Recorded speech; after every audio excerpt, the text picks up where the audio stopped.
노후의 행복 TV입니다. 구독은 제게 큰 힘이 됩니다. 시작하겠습니다.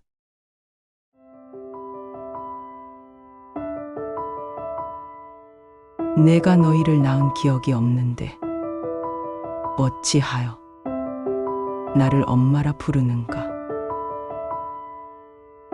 제1장 첫 번째 이름. 지금도 기억이 난다. 그날 아침 내 무릎 위에 하나씩 차례로 고개를 얹던 세 조카 딸. 한 아이는 울고 있었고 또 한 아이는 멍하게 날 바라보다 고개를 숙였고 마지막 막내는 조용히 물었다. 고모, 엄마는 언제 와요? 아빠는요? 하늘 날아갔다가 다시 돌아올 수 있잖아요. 막내 하영이는 회오리 같은 삶을 사는 나에게 정신이 또렷해지라는 듯 저와 같은 질문을 하곤 했다. 나는 대답을 하지 못했다. 아니, 안 했다. 그 애들이 나를 엄마라고 부르기까지는 몇 년이라는 시간이 걸렸다. 그 사이 나는 고모였고 아이들 아빠의 누나였고 가끔은 그냥 아무도 아닌 사람이었다. 그런데 이상하게도 아이들은 나를 졸졸 따라다녔다. 내 밥을 먹었고 내 이불에 들어왔고 밤마다 내 품을 찾아 울었다. 그렇게 나는 말도 안 되게 엄마가 되었다. 엄마라는 이름 없이 책임만 덜컥 내 어깨 위에 얹힌 채 내가 그렇게 강한 사람이었던가 모르겠다. 그냥 누군가 해야 했고 내가 그 자리에 있었을 뿐이다. 아이들은 지옥 같은 현실에서 도망치듯 공부에 매달렸고 나는 그저 몸뚱아리만 살아있는 나무처럼 서 있었다. 무너질 시간도 없었다. 어느 날은 막내가 울먹이며 외쳤다. 고모, 이제 고모가 엄마 할 거야? 그 말이 그렇게 가슴을 때릴 줄 몰랐다. 작은 방 구석에서 그렇게 울던 아이의 목소리는 아직도 생생하다. 내 인생 30이었다. 일에 집중하고 돈을 벌겠다는 일념으로 결혼이 한참 늦었다고 생각하던 시절. 시골집에 부모님은 계셨지만 가난한 현실 속 오로지 믿을 것이라곤 나 자신밖에 없었다. 나는 마음을 다잡았다. 시간이 걸리더라도 반드시 수간호사가 되리라 결심했고 그래서 병원에서 나에게 관심을 보이던 젊은 인턴 의사나 몇몇 남직원들의 다정한 시선도 외면한 채 묵묵히 일에만 매달렸다. 나에겐 사랑보다 생존이, 연애보다 승진이 더 절실했던 시절이었다. 그러던 어느 날 병원 수술실 앞에서 동료가 내 이름을 불렀다. 경실 씨, 전화 받아봐. 급한 용무인 것 같아. 수화기를 받자마자 들려온 말. 교통사고입니다. 동생 부부 두 분 모두 그 자리에서. 심장이 무너졌다. 하나뿐인 내 남동생. 부모님의 외아들. 나는 입을 틀어막고 응급실로 달려갔다. 뒤로 불길한 예감이 온몸을 휘감았다. 사고가 나기 전날 동생 내외가 아침부터 부산스러웠던 게 떠올랐다. 새벽마다 농장을 돌며 야채를 수확해 납품하는 사실 동생이 결혼할 무렵 나는 가진 돈을 탈탈 털어 동네의 조그만 야채 가게 하나를 얻어주었다. 비록 큰 가게는 아니었지만 동생은 성실했고 올케도 야무졌다. 둘은 새벽마다 야채 도매 시장과 농장을 오가며 싱싱한 채소를 싣고 가게에 진열하고 단골 납품처에 물건을 날랐다. 아이 셋을 키우며 빠듯한 살림에 늘 걱정이 많았지만 그날 따라 주문이 많다고 기뻐했었다. 누나, 애들 잠깐만 맡아줄 수 있어? 하던 동생의 목소리가 귀에 선하다. 그렇게 두 사람은 함께 트럭을 몰고 나갔고 다시 돌아오지 않았다. 내가 시신을 확인했다. 아이들을 끌어안았다. 몇 시간 뒤 시골에서 부모님이 올라오셨고 나는 그들에게 아무 말도 하지 못했다. 어머니는 그대로 주저앉았고 아버지는 말을 잃으셨다. 그날 이후로 정말로 병원에서는 언어상실증 진단을 내렸고 어머니는 아버지를 간호하느라 다른 누구도 걱정할 겨를도 없었다. 그렇게 혼자서 문만 붙이던 작은 집에 아이들 셋을 데려왔다. 아이들은 내게 물었다. 그럼 우리 고모랑 살아? 나는 그저 고개를 끄덕였던 것 같다. 그날 이후 내 이름은 경실 고모가 아닌 경실 엄마가 되었다. 하윤이, 하성이, 하영이, 내 딸들. 물론 그 아이들은 내가 얼마나 서툴렀는지 기억하지 못할 거다. 밥은 늘 간이 안 맞았고 빨래는 햇볕에 마르기도 전에 입혀야 했고 울음을 참느라 한숨으로 밤을 채운 적도 많았다. 하지만 나는 기억한다. 초등학교 3학년 하윤이, 1학년 하성이, 5살 하영이가 작은 방에 웅크려 누워있던 그 첫날 밤.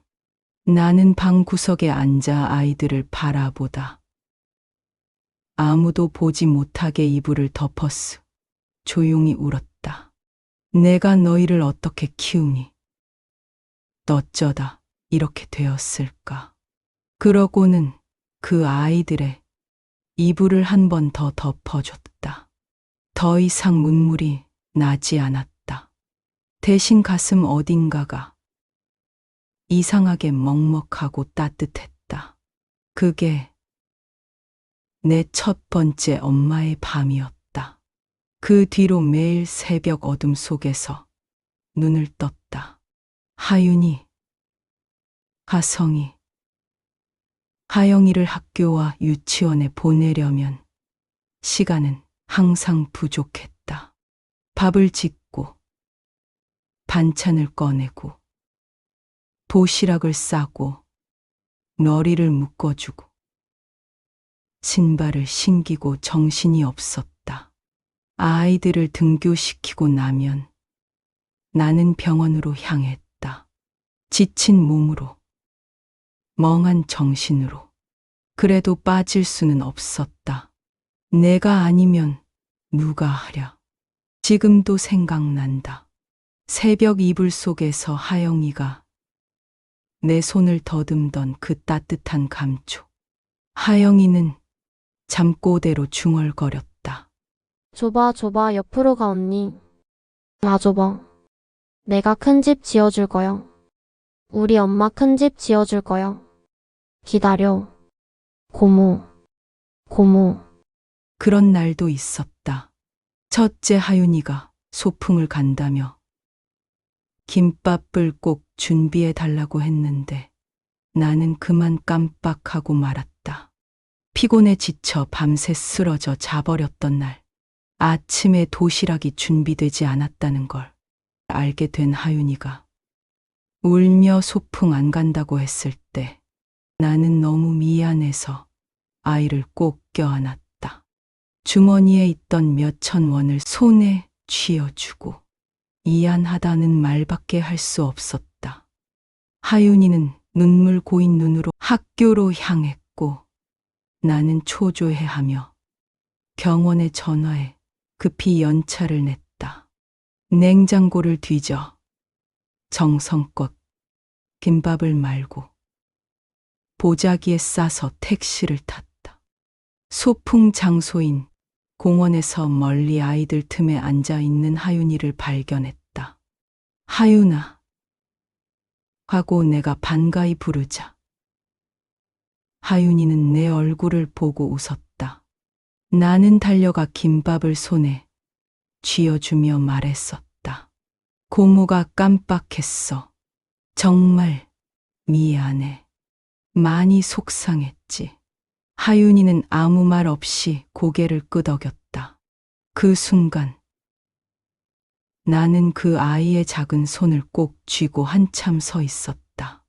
그리고 택시에 다시 올라타 집으로 돌아왔다.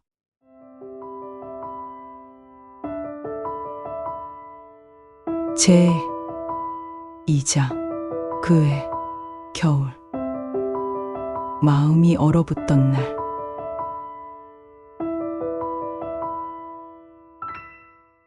겨울은 유난히 추웠다. 부모님 중 어머니는 동생 사고 이 원인 모를 병으로 갑자기 돌아가셨고 아버지는 매일 아무 말 없이 허공만 바라보셨다. 결국 나는 아버지를 요양원에 모실 수밖에 없었다. 부모님을 생각할 틈도 없이 하루하루가 숨가빴지만 그 빈자리는 언제나 마음 한켠을 시리게 했다. 남동생 내외가 살던 집은 정리하고 아이들과 나는 새로 얻은 작은 집으로 이사를 갔다. 방 2칸짜리 좁은 집이었지만 그래도 이젠 우리만의 공간이었다. 작은 앞마당에는 텃밭도 있어. 아이들 이름표를 붙인 작은 모종도 심으며 새로운 희망을 다짐해 보았다. 모종은 튼튼하게 자라 방울토마토도 열리고 작은 딸기도 맺혔다. 아이들은 그 작은 열매를 돌보며 웃었고 그것은 우리 가족을 조용히 위로해 주었다. 낯선 골목은 어느새 아이들 웃음소리로 가득했고 새 냄새가 가득하던 그 집 안은 생선을 굽는 냄새, 된장찌개 끓는 냄새로 가득 찼다. 배불리 밥을 먹은 아이들은 재촉하지 않아도 스스로 책상에 앉아 공부했고 나는 조용히 등을 바라보며 미소를 지었다. 아이들은 분주히 자기의 몫을 해냈고 몰라보게 성장해 나갔다. 어느 날은 둘째 하성이가 막내 하영이 머리를 곱게 빗으며 말했다. 언니가 머리 예쁘게 해줄게. 우리 공주님 걱정 마세요. 솜씨 좋게 따 올린 머리를 본 하영이는 웃으며 말했다. 언니는 꼭 미용실 원장님 같다. 그러자 하성이는 씩 웃으며 말했다. 맞아, 언니는 나중에 커서 미용사가 될 거야. 그래서 우리 하영이 머리 맨날 예쁜 미스 코리아처럼 해줄게. 새로 이사 온 동네에서도 소문은 돌았다. 딸 셋을 혼자 키우는 여자가 있대. 아침마다 새 아이를 데리고 학교와 유치원에 데려다주. 저녁이면 장바구니를 든 채 지친 걸음으로 돌아오는 내 모습을 본 아줌마들은 저마다 수군댔다. 나는 그런 소문을 들었지만 부정하지 않았다. 굳이 설명할 필요도 해명할 힘도 없었다. 내가 살아내는 하루가 곧 진실이었기에 아이들이 감기에 걸리지 않게 하려고 창문 틈마다 보자기를 덧댔다. 하윤이는 새학년을 앞두고 몰라보게 커 있었고 화성이와 하영이는 늘 내 손을 잡고 졸린 눈을 비비며 학교와 유치원에 갔다. 나는 점점 익숙해져 갔다. 아침마다 새 아이를 챙기고 먹이고 옷을 입히고 가방을 챙기고 돌려보낸 뒤 병원 유니폼으로 갈아입는 삶. 처음엔 다리와 허리가 끊어질 듯 아팠지만 어느새 그 고단함은 내 몸의 일부가 되었다. 그해 겨울 막내 하영이가 고열로 쓰러졌다.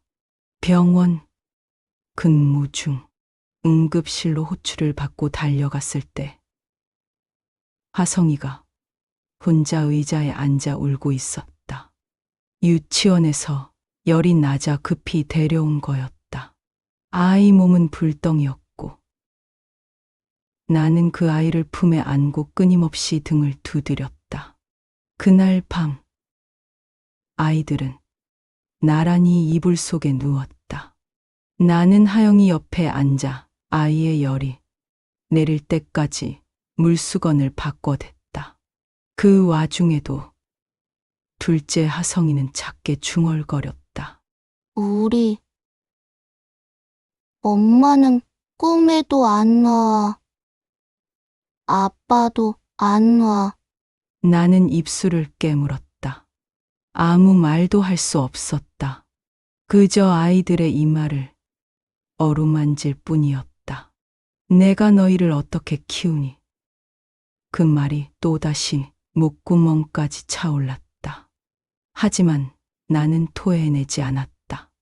대신 이불을 더 끌어당겨 덮어주었다. 그날 밤 잠든 아이들 곁에서 나는 다시 조용히 울었다. 세상의 어떤 밤보다 길고 아팠던 겨울밤이었다. 차라리 내가 아팠으면, 내가 아팠더라면, 이게 엄마의 마음일까? 그리고 그해 겨울의 끝자락. 나는 처음으로 셋을 데리고 사진관에 갔다. 생애 첫 가족 사진이었다. 아이들은 환하게 웃었고 나는 겨우 억지 웃음을 지었다. 셔터 소리 뒤로 사진관 사장님이 말했다. 어머니, 아이들이 정말 잘 컸네요. 참 예뻐요. 나는 대답하지 못했다. 그냥 고개만 끄덕였다. 그날 내 이름은 또 한 번 바뀌었다. 누군가에게 나는 진짜 어머니였다. 아이들이 잠시 사진관 구석에서 사진을 보며 노는 사이 사진관 사장님이 넌지시 나를 바라보더니 조심스럽게 다가왔다. 저기 실례가 안 된다면 혹시 셋 중에 한 아이를 입양 보낼 생각은 없으신가요? 나는 그 말에 숨이 턱 막혔다.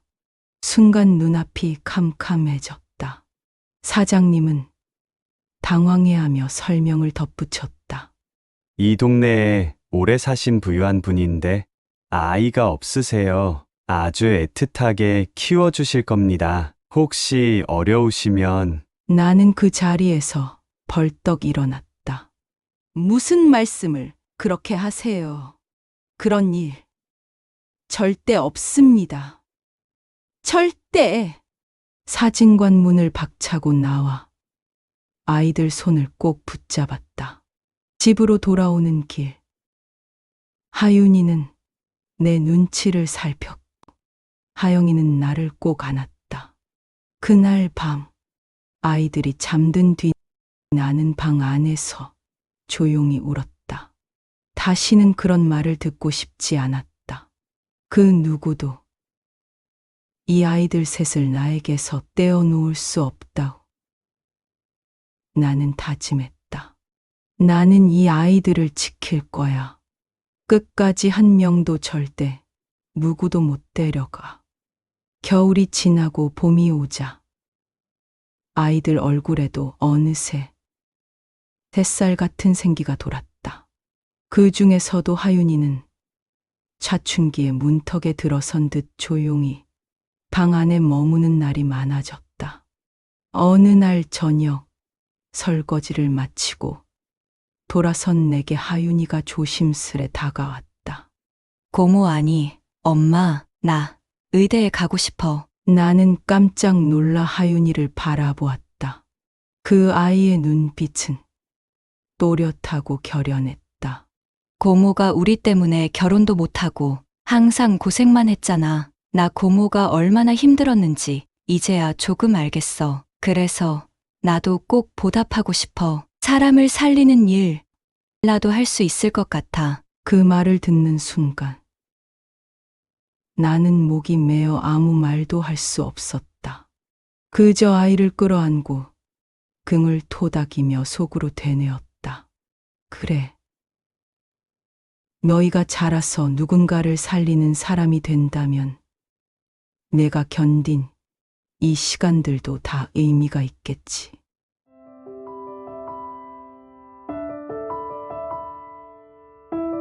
제3장 딸들과 함께 걷는 길.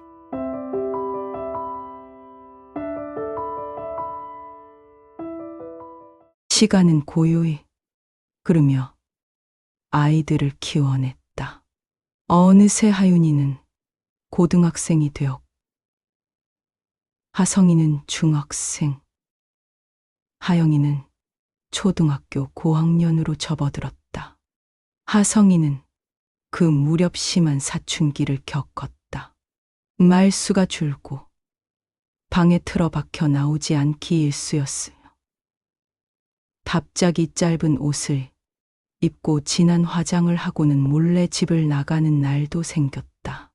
어느 날은 교복 치마를 허리까지 접어 올리고 짙은 아이라인을 그린 채 집에 들어오다 나와 마주쳤다. 나는 놀란 마음에 목소리를 높였다. 하성이, 너 지금 그게 무슨 모습이니? 하성이는 눈을 치켜뜨며 대꾸했다. 엄마는 내 인생에 뭐든 간섭해. 나라고 그냥 살고 싶은 대로 살면 안 돼. 그 말에 나는 순간 아무 말도 하지 못했다. 고스란히 상처가 되어 되돌아오는 그 말. 내가 지켜준다고 생각했던 것들이 아이에겐 속박으로 느껴졌던 걸까? 방문이 쾅 하고 닫히고 나는 한참 동안 그 앞에 서 있었다. 나도 모르게 눈물이 흘렀다. 내가 뭘 잘못했는지 몰라서. 아니, 잘하고 싶었는데 그게 아이에게 상처였다는 게 괴로워서.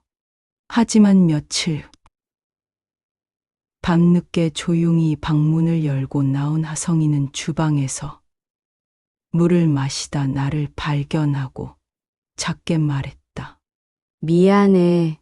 그냥 힘들었어. 나는 아무 말 없이 그 아이를 안았다.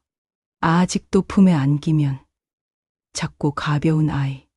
울음을 참고 있던 하성이는 내 어깨에 얼굴을 묻고 조용히 울었다.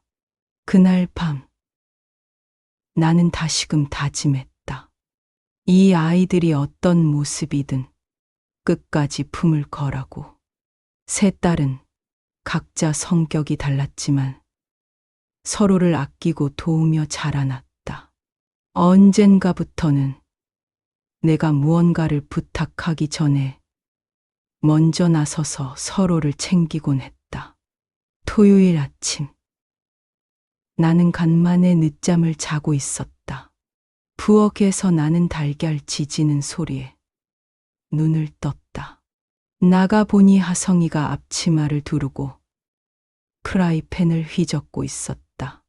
하영이는 작은 손으로 밥상에 반찬을 정갈하게 놓고 있었다. 하윤이는 작은 유리병에 담긴 꽃을 식탁에 올려놓았다. 고모. 아니, 엄마. 우리끼리 밥 해놨어. 푹 자도 돼. 그 말을 듣고 나는 웃었다. 몸은 천근만근이었지만 마음은 가벼워졌다. 하윤이는 주말마다 도서관에 가고 늦은 밤이면 시험지를 들고 내게 와 문제를 함께 풀어보자며 다가왔다. 나는 수학은 몰랐지만 그 아이의 곁에 있다는 사실만으로도 벅찼다. 하윤이는 가끔 병원에 들러 나를 기다리다 한자복 입은 아이들을 보고 말없이 울기도 했다. 그런 날이면 나는 말없이 등을 쓰다듬었다. 하성이는 늘 손재주가 좋았다. 학교에서 열리는 미용 체험 프로그램에 참여한 후 작은 인형 머리를 따으며 하루를 보내곤 했다. 가끔은 내 머리도 정성스레 빗어주며 말하곤 했다. 엄마, 나 진짜로 미용사 될 거야. 우리 가족을 다 예쁘게 해줄래. 하영이는 여전히 천진난만하고 귀여웠다. 학교에서 돌아오면 가방을 휙 벗고 내 품으로 달려왔다. 엄마, 나 오늘 받아쓰기 100점 받았어. 칭찬 도장 5개나 받았어. 나는 고개를 끄덕이며 아이를 안았다. 그 아이의 체온이 내 가슴을 태웠다. 그렇게 세 딸은 나에게 따뜻한 봄이 되어 주었다. 그리고 어느 날 셋이 내 앞에 나란히 서서 말했다. 엄마, 우리 여행 가요. 가족 여행. 진짜 가족처럼 사진도 찍고 바다도 보고 싶어요. 나는 웃으며 말했다. 그래. 우리 진짜 가족이잖니. 어디든 가자. 엄마가 손잡아 줄게. 그 순간 하윤이의 눈에 맺힌 눈물을 보았다. 아마도 그 아이는 그 말이 듣고 싶었던 거겠지. 나는 한 번도 아이들에게 진짜 가족이라는 말을 직접 하진 않았었다. 그날 밤 나는 처음으로 일기장에 적었다. 나는 세 딸을 키웠다. 누가 뭐래도 내 아이들이다. 나는 엄마다. 강원도 바다에 도착한 우리는 한이에 차올랐다. 바다는 차갑고 때론 거칠게 밀려왔지만 그 모든 것이 생경하고도 반가웠다. 아이들은 신발을 벗고 바닷물에 발을 담그며 환하게 웃었다. 하윤이가 먼저 나를 향해 외쳤다. 엄마도 신발 벗고 물에 발 담가봐요. 엄청 시원해요. 나는 부끄러운 듯 웃으며 신발과 양말을 벗었다. 조심스레 발을 바닷물에 담갔다. 파르르 떨리는 물살이 발가락 사이를 파고들었다. 그 순간 옆에 있던 하성이가 내 발을 물끄러미 바라보다가 손을 물에 담그더니 장난스럽게 내 다리에 물을 튀겼다. 야, 이 녀석, 잡히기만 해봐. 저 바다에 던져줄 거야. 나는 소리치며 아이들을 쫓았다. 아이들은 까르르 웃으며 모래 위를 도망쳤다. 웃음소리와 파도 소리가 뒤섞여 바다 가득 울려 퍼졌다. 그날 바다는 우리 가족에게 처음으로 진짜 웃음을 주었다. 나는 바다를 멍하니 바라보며 숨을 크게 들이마셨다. 밀려오는 파도 소리에 가슴이 벅차올랐다. 찬 바닷바람이 뺨을 스치고 해가 천천히 수평선 너머로 기울기 시작했다. 지는 노을은 붉고 아름다웠다.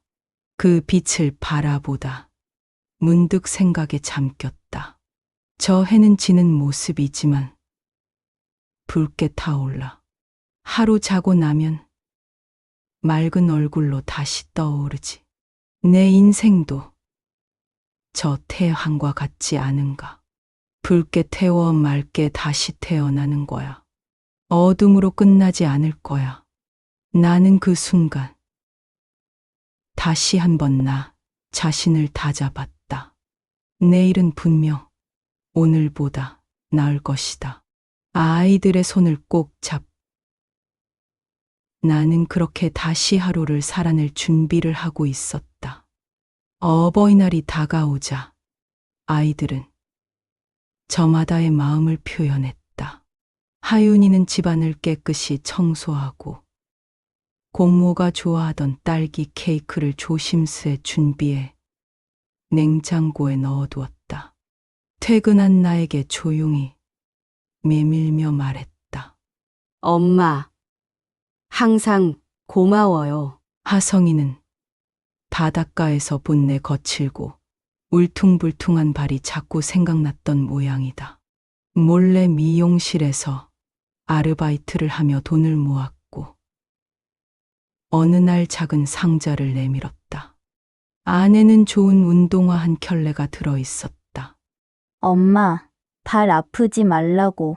이제 이거 신고 다녀. 나는 한동안 말을 잊지 못했다.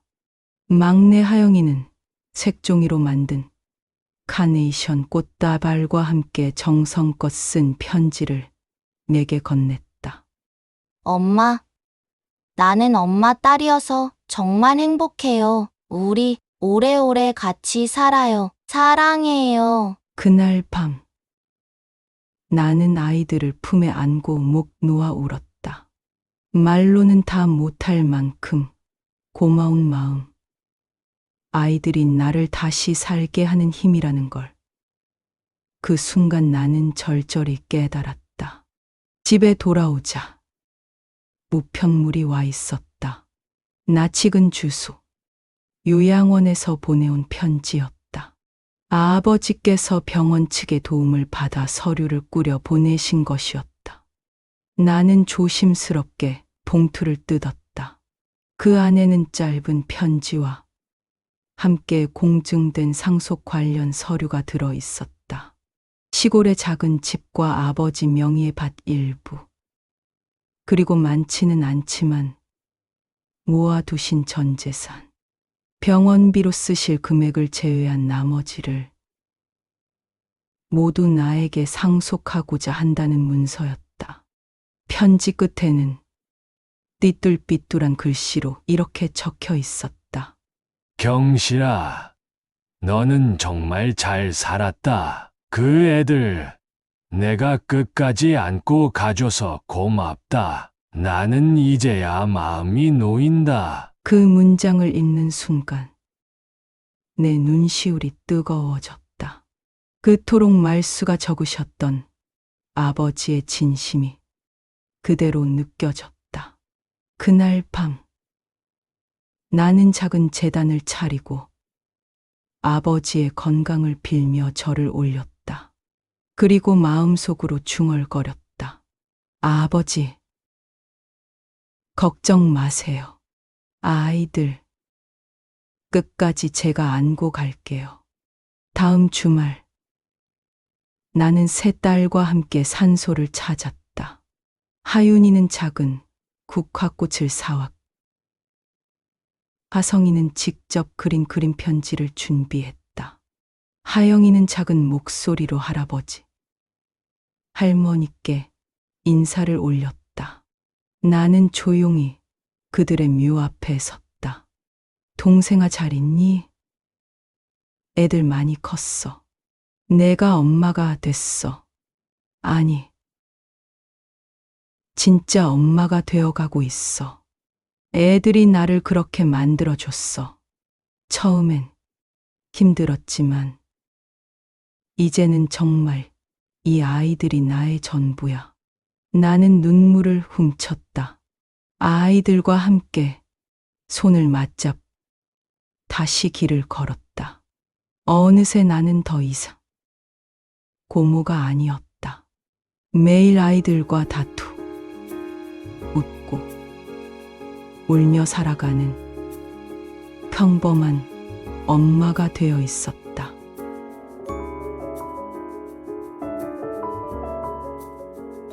제사장 너희가 웃을 때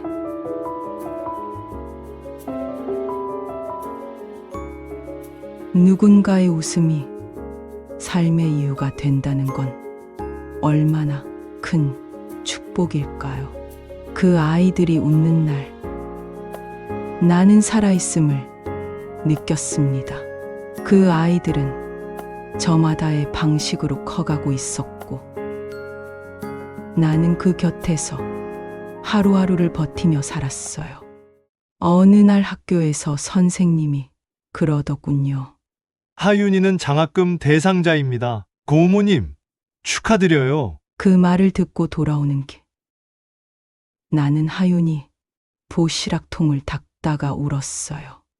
기특해서, 미안해서, 고마워서. 그 아이들이 웃을 때면 나는 하루의 피로가 싹 가셨어요. 하윤이는 어느덧 학교 장학금을 받을 정도로 성장했고, 하성이는 미용고에 진학해 교내 미용 대회에서 우수상을 받아왔어요. 머리에 리본을 단 채 상장을 들고 문을 열고 들어오던 하성이의 얼굴을 나는 평생 잊지 못할 거예요.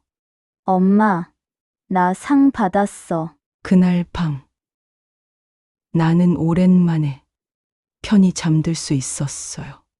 이 아이들이 잘 살아가고 있구나 하는 안도감에. 하지만 어느 날부터인가 어깨가 두통이 자주 찾아왔어요. 숨을 쉬는데 가슴이 답답하기도 했고요. 처음엔 대수롭지 않게 여겼죠. 피곤해서 그러겠지.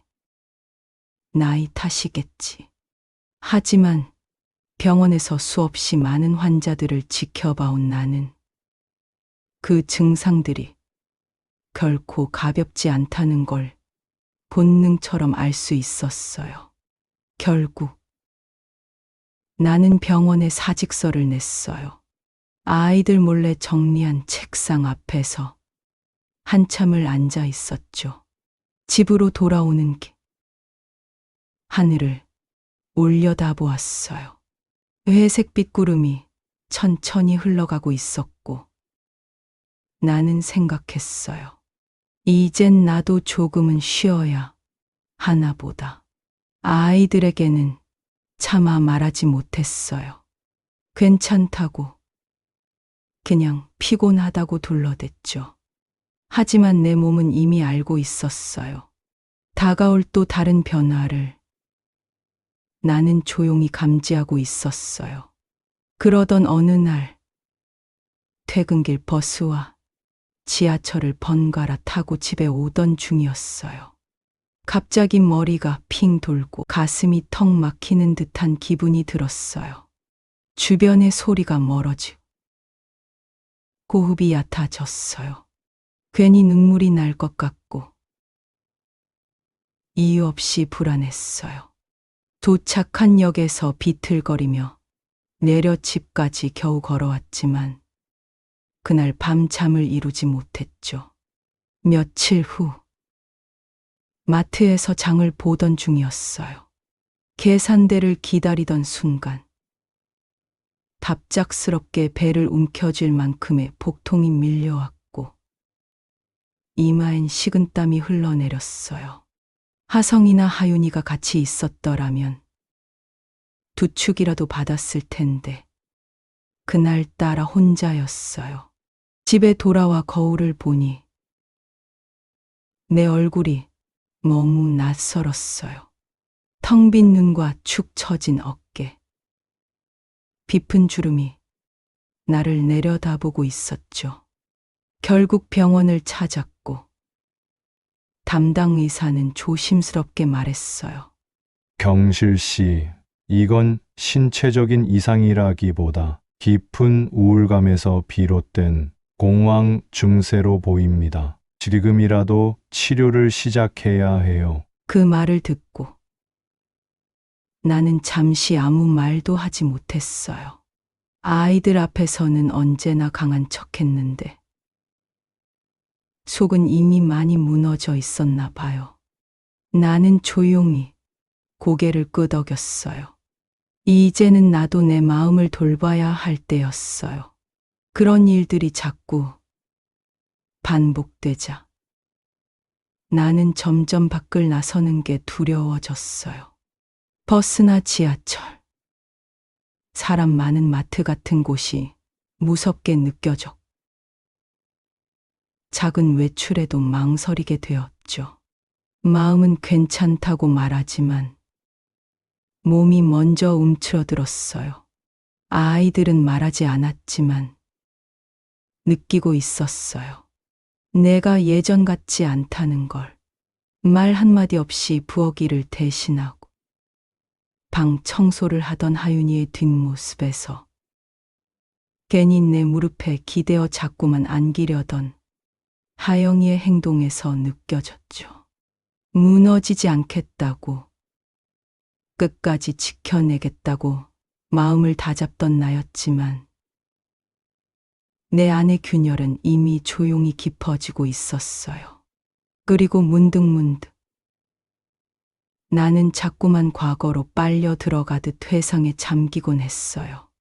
아이들 준비물을 깜빡해버렸던 어느 아침이었죠.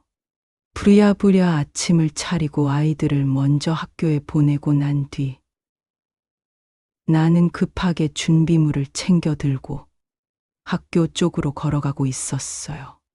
그런데 문득 신호등을 건너며 발걸음을 멈췄어요. 내가 왜 이쪽으로 가고 있지? 하고요. 순간 어딘가 이질적인 기분이 들었어요. 그리고는 지나가는 버스에 몸을 실었어요. 정신을 차려보니 병원 근처 정류장이었고 나는 아무 생각 없이 다시 병원으로 출근하듯 걷고 있었죠. 그날은 분명 쉬는 날이었는데도 말이에요. 내 몸이, 내 습관이 나보다 먼저 움직이고 있었던 거예요. 나는 멈춰 서서 길가에 앉아 한참을 울었어요. 무엇이 잘못된 걸까? 언제부터였을까? 그 모든 혼란 속에서도 아이들 얼굴이 자꾸 떠올랐어요. 나는 문득 깨달았어요. 아무리 몸이 힘들고 마음이 무너져도 나는 그 아이들의 엄마였어요. 처음엔 억지로 껴안은 인연이었지만 이제는 세상 그 무엇보다 소중한 나의 존재 이유가 되어 있었죠. 그래요. 아직 끝난 건 아니에요. 무너질지언정 다시 일어날 거예요. 아이들이 웃고 살아가는 그날까지. 나는 엄마니까. 며칠 후 오랜만에 고등학교 동창인 윤숙이에게 연락이 왔어요. 예전엔 학교 끝나고 분식집에서 떡볶이 하나에 웃고 떠들던 사이였죠. 반가운 얼굴을 마주하자 그간 쌓인 얘기들이 줄줄이 쏟아졌어요. 경실아, 너 진짜 고생 많았더라. 그렇게 셋이나 키웠다니 대단하다. 나라도 진작 쓰러졌을 거야. 나는 쓴웃음을 지으며 말했어요. 하긴 뭐 정신 놓을 시간도 없었지. 애들한테 밥 해먹이고 나면 하루가 다 가버리더라. 윤숙이는 내 얼굴을 한참 들여다보다가 조심스럽게 말을 꺼냈어요. 혹시 요즘 좀 이상한 기분 들지 않아? 가슴 답답하고 눈물 날 것 같고 숨 막히고 나도 그랬거든. 그럴 땐 이상하게 점집 한번 가보면 위안이 돼. 우리 동네에 유명한 데 있어. 같이 가볼래? 순간 웃음이 났지만 이상하게 마음이 끌렸어요. 그래서 우리는 함께 조용한 골목 끝에 있는 작은 점집을 찾아갔어요. 빨간 천으로 둘러진 문 안에서 한 할머니가 우리를 맞이했죠.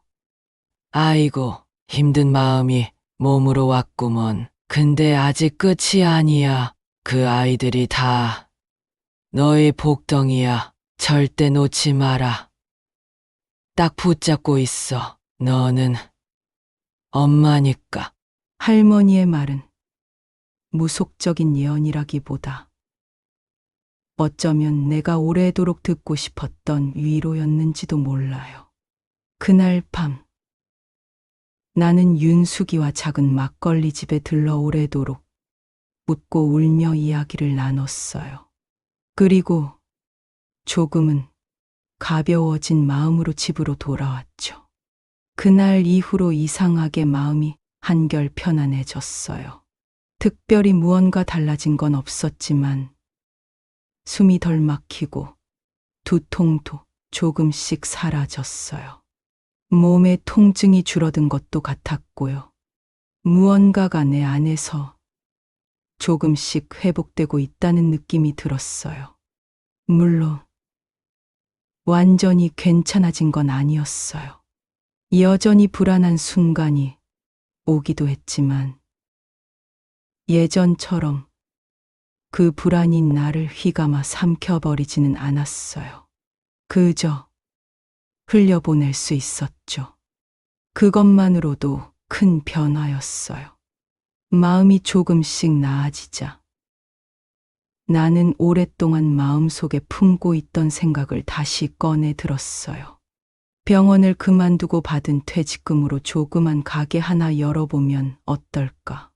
김밥이나 주먹밥 같은 간단한 음식들을 파는 작은 분식집 말이에요. 아이들이 다 컸고 이제 내 몫의 삶도 조금은 챙기고 싶었죠. 하지만 마침 그때 하영이가 조심스럽게 입을 열었어요. 고모 아니, 엄마, 나 의대에 붙었어. 장학금이 일부 나오긴 했는데 입학금이 부족해. 그 순간 나는 말없이 고개를 끄덕였어요. 그리고 통장에 남은 퇴직금 명세를 조용히 확인했어요. 내 이름으로 시작해 보려던 꿈은 다시 서랍 속으로 들어갔고 나는 아무 망설임 없이 하영이의 입학금을 마련했어요. 그날 밤 하영이는 말없이 내 손을 꼭 잡았어요. 아무 말도 하지 않았지만 우리는 알고 있었어요. 그 선택이 서로에게 얼마나 큰 의미였는지. 하영이는 의대에 입학한 뒤에도 늘 성실했어요. 수업이 끝나면 과외 아르바이트를 하며 매달 생활비 일부를 내게 건넸죠. 엄마, 이거 받아. 요즘 병원도 안 다니시는데 나도 이제 조금은 도울 수 있어. 나는 괜찮다고 말했지만 그 손에 쥐어진 돈을 받으며 고개를 떨구었어요. 고맙고도 미안해서. 둘째 하성이는 미용고에서 실습을 하며 동네 미용실에서 아르바이트를 시작했어요. 그곳 원장님께 예쁨을 받아 학교가 끝나면 특별히 미용 기술을 전수받기도 했죠. 거울 앞에서 머리를 만지며 엄마, 내가 엄마 머리 멋지게 잘라줄게.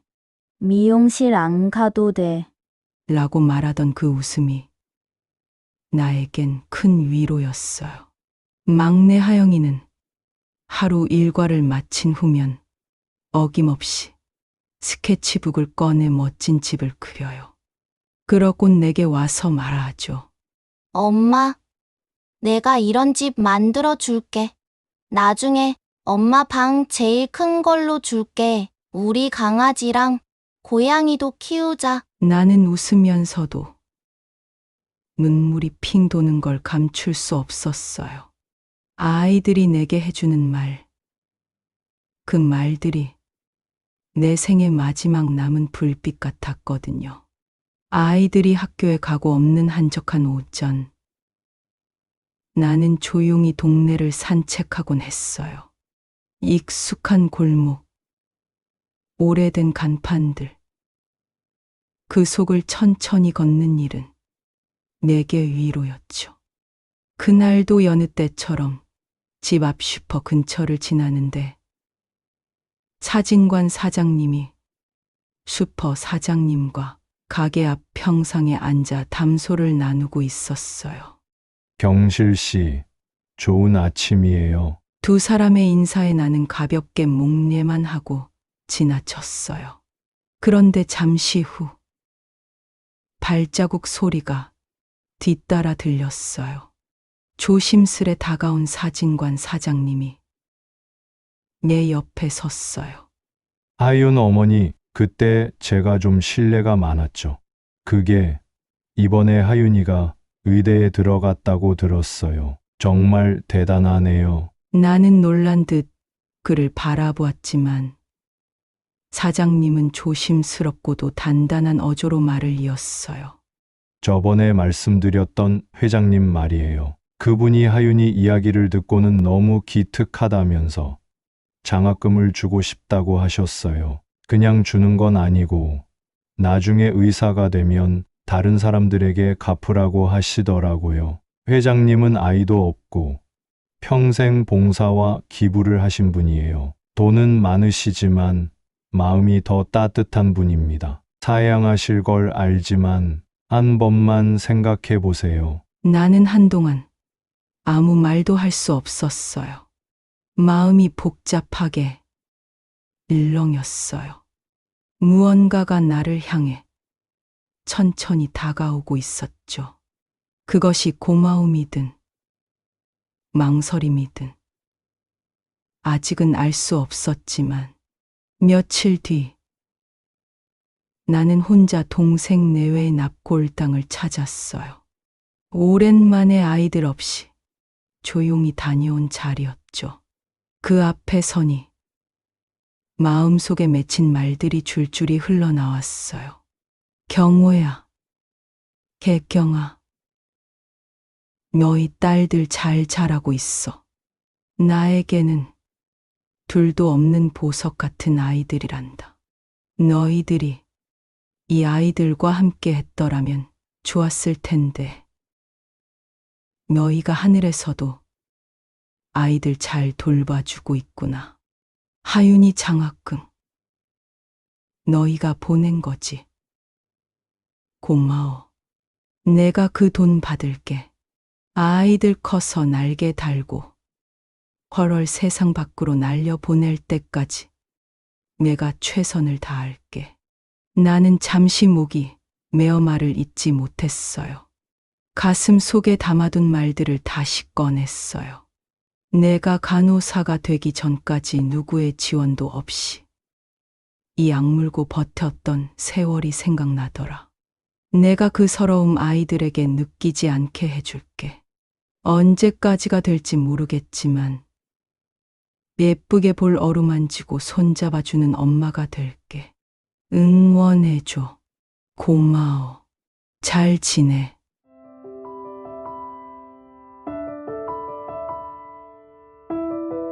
제5장. 그 아이들의 날개.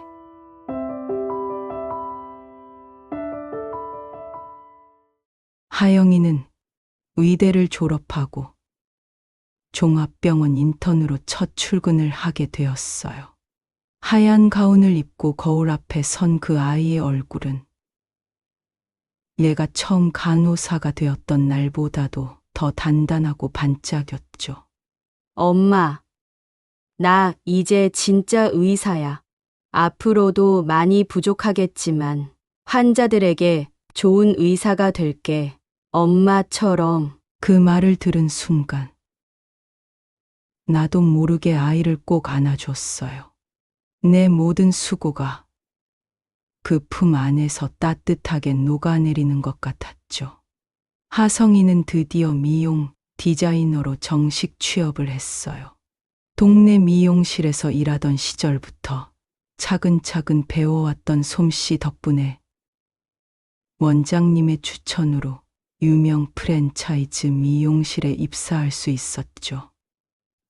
엄마, 오늘 첫 손님 머리하고 팁 받았어. 앞으로 더 잘할 수 있을 것 같아. 그렇게 말하며 기쁘게 퇴근하던 하성이의 얼굴은 그 어떤 상보다 빛나 보였어요. 막내 하영이는 방과 후 집에 오면 여전히 스케치북을 꺼내요. 그리고는 고양이가 뛰노는 마당과 창이 넓은 거실이 있는 집을 그리고 나에게 와서 말하죠. 엄마, 이 집 어때? 내가 진짜 지을 거야. 우리 꼭 강아지랑 고양이 키우자. 엄마 방은 새들이 날아다니는 모습을 볼 수 있는 하늘이 보이는 커다란 창문을 만들어 줄 거야. 나는 아이들의 그런 말에 웃으며 고개를 끄덕였어요. 언제부턴가 나는 정말 엄마가 되었더군요. 아이들의 날개가 되기 위해 바닥에서 무릎 꿇고 견뎌낸 시간들. 그게 다 이 순간을 위한 것 같았어요. 지금 나는 아이들이 하늘을 향해 날아오르는 모습을 그저 바라보는 것만으로도 충분했어요. 아이들의 웃음, 그 힘으로 오늘도 살아가요.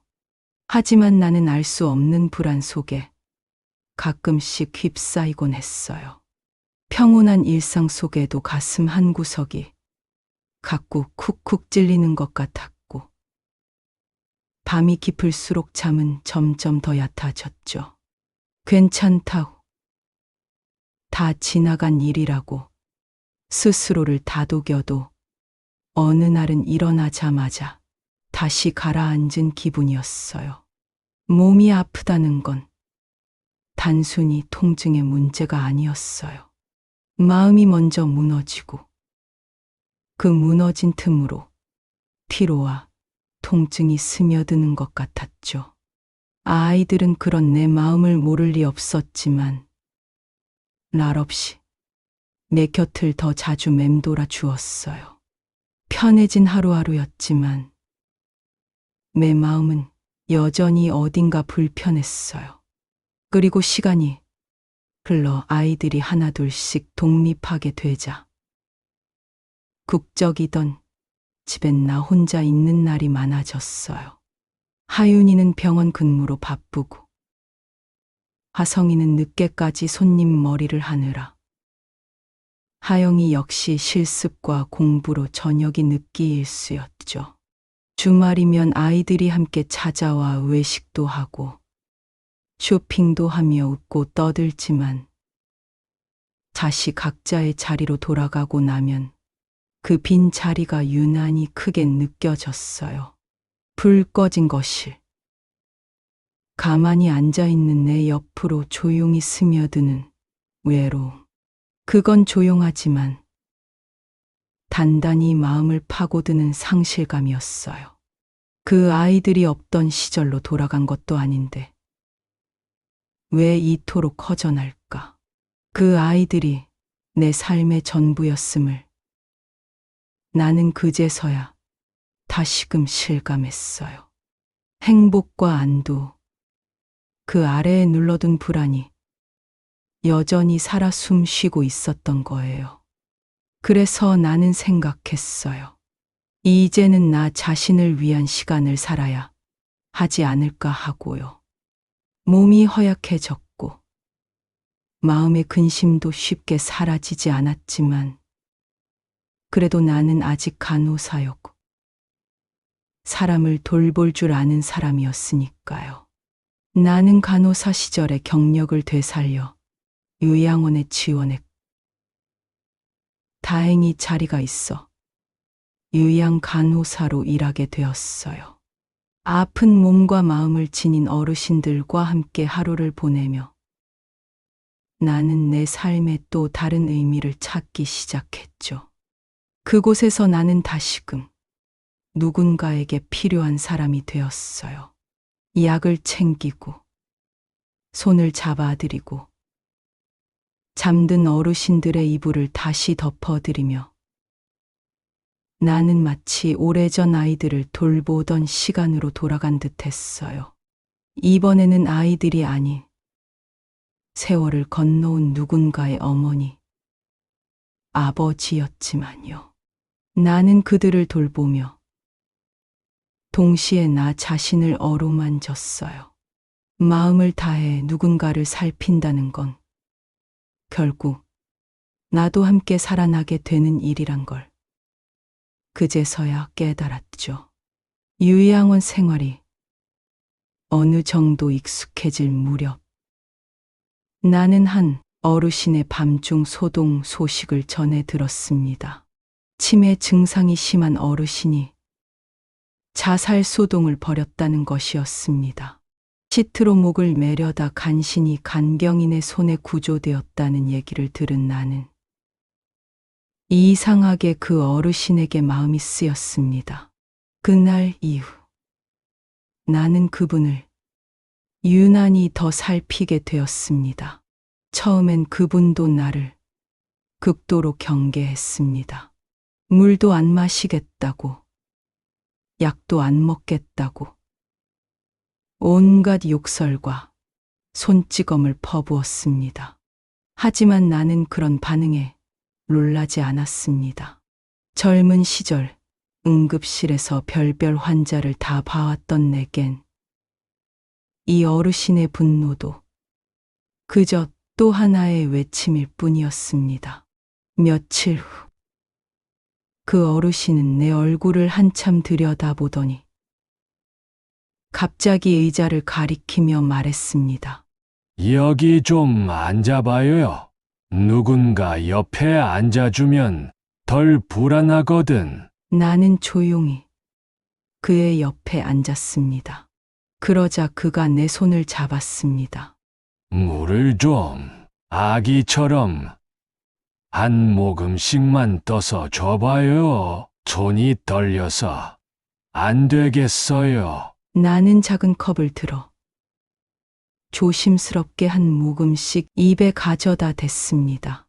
그는 눈을 감고 천천히 마셨습니다. 그리고 갑자기 내 발을 내려다보며 중얼거렸습니다. 양말이 곱군요. 당신처럼 오래 살다 보니 이렇게 고운 사람도 다 만나고. 나는 웃으며 대꾸했습니다.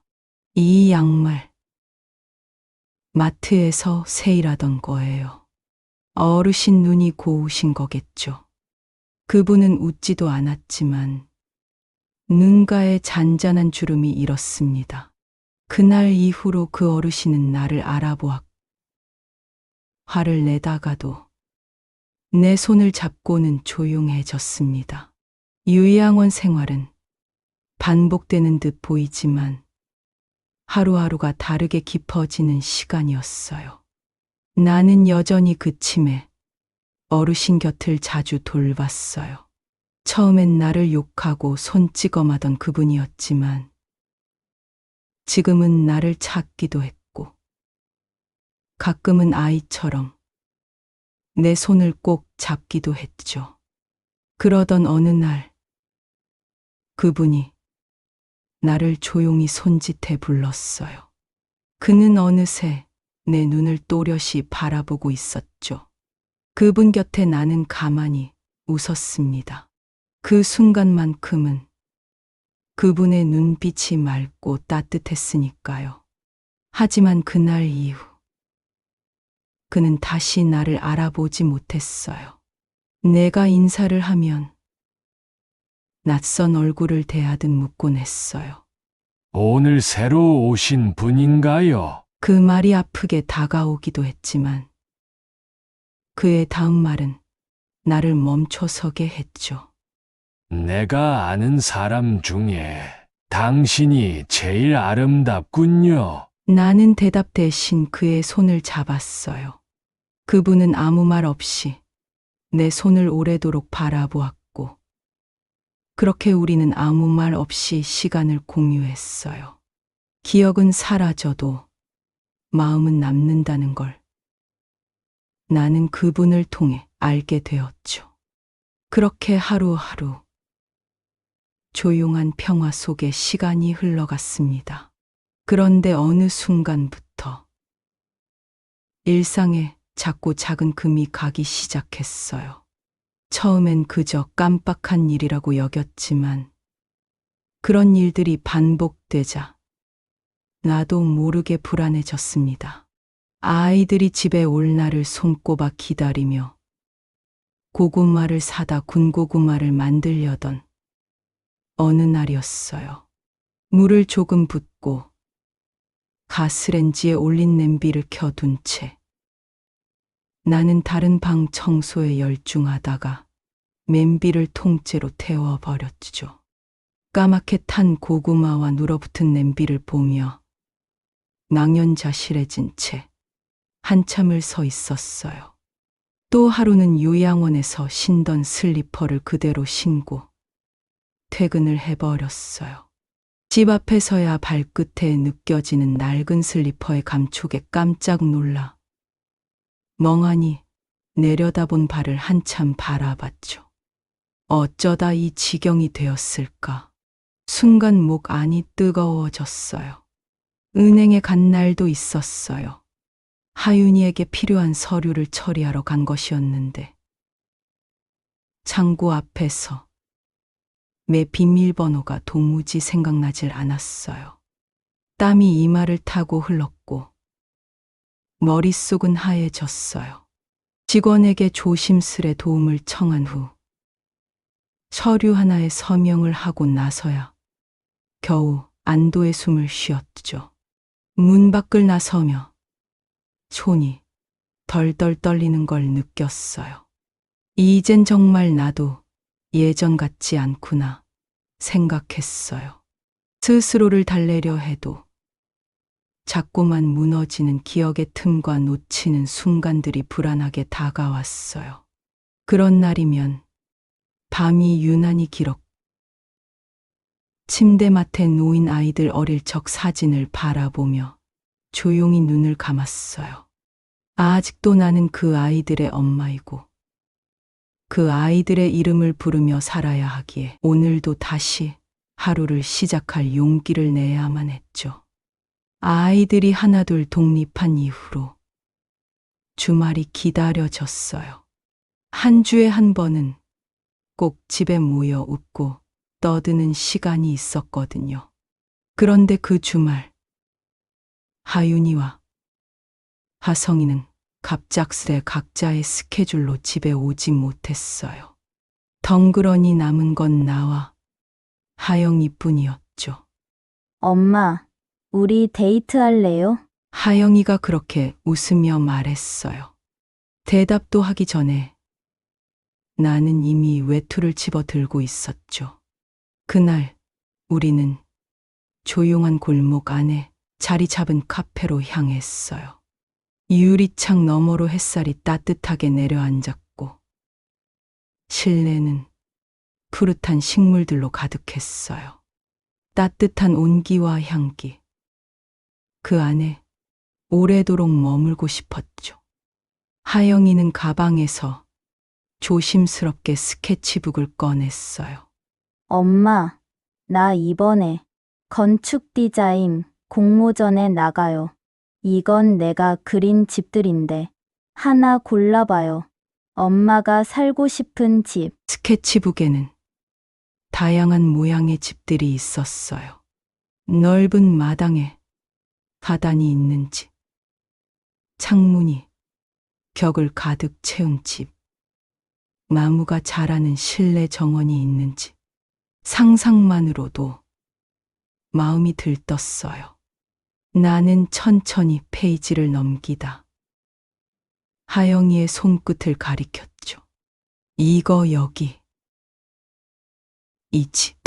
마당에 고양이랑 개가 같이 뛰놀 수 있을 것 같아. 여기가 좋아. 하영이는 조용히 고개를 끄덕이며 내 얼굴을 오래도록 바라봤어요. 그 눈빛엔 묘한 단단함이 서려 있었죠. 나는 그 눈빛을 잊지 못할 거예요. 어쩌면 그 아이는 이미 무언가 결심하고 있었는지도 몰라요. 나는 그 따뜻하고 고요한 순간을 깨지 않으려다 결국 조심스레 말을 꺼냈어요. 하영아, 엄마 요즘 조금 이상하단 생각이 들어. 요양원에서 일하면서도 가끔 그런 상상을 해. 내가 그 의자에 앉아 있는 거 돌보는 게 아니라 돌봄을 받는 입장으로 하영이의 손이 잠시 멈췄어요. 나를 바라보는 그 아이의 눈이 순간 얼어붙는 듯 했지만 곧 아무 일 없다는 듯 미소 지었어요. 엄마, 그거 그냥 나이 탓이에요. 누구나 그런 생각할 수 있어요. 나는 고개를 끄덕였어요. 다 알아차렸을 텐데도 담담하게 말해주는 하영이가 고마웠어요. 겁이 났지만 겁이 났던 건 아무 말도 못하고 그저 무너지는 일이었으니까요. 요양원 그만두고 이제 엄마가 하고 싶은 거 해요. 꽃꽂이도 좋고 그림도 좋고 책 읽는 것도 좋고 그동안 너무 오래 남을 돌봤잖아요. 이젠 엄마를 돌봐야 할 시간이에요. 하영이의 말에 나는 마음속 깊은 곳이 찡해졌어요. 손등을 조용히 잡은 하영이의 체온이 따뜻했어요. 나는 그 체온을 느끼며 다시 다짐했어요. 그래. 이제는 나를 위한 삶을 조금씩 시작해도 괜찮겠구나. 카페에서 돌아온 그날 밤, 하영이는 내 방 문을 조용히 닫고 나갔어요. 아무 말도 하지 않았지만 그 아이의 뒷모습에서 느껴졌어요. 무거운 마음을 품고 있다는 걸. 며칠 후, 하윤이와 하성이가 저녁 무렵 집에 도착했어요. 평소보다 조금 무거운 분위기였죠. 나는 아이들 눈을 보며 무언가를 눈치챘어요. 그리고 방 안에서 들려오는 작은 울음소리에 나도 모르게 발걸음을 멈췄죠. 언니 엄마가 가끔 자기가 요양원 의자에 앉아 있는 상상을 한다고 했어. 머리도 자꾸 멍해지고 너무 걱정돼. 하영이의 목소리가 떨리고 있었어요. 그 말에 하윤이는 아무 대답이 없었어요. 한참을 침묵하다가 조용히 입을 열었죠. 그건 단순한 우울이나 공황이 아닐 수도 있어. 증상이 반복된다면 신경계 쪽 정밀 검사를 받아야 해. 나쁜 상태일 수도 있어. 말을 끝맺기도 전에 하성이가 울음을 터뜨렸어요. 왜 이제야 말한 거야? 왜 엄마가 우리 앞에서는 늘 괜찮은 척 했잖아. 그럼 나도 같이 괜찮은 척 해야 해? 하성이의 울음은 멈출 줄 몰랐고 하윤이는 하성이의 등을 조용히 감싸 안았어요. 나는 문 밖에서 들리는 그 모든 소리에 가만히 귀를 기울였어요. 눈을 감은 채 가슴 한복판이 쓰라려 왔죠. 나는 끝까지 지켜내려 했어요.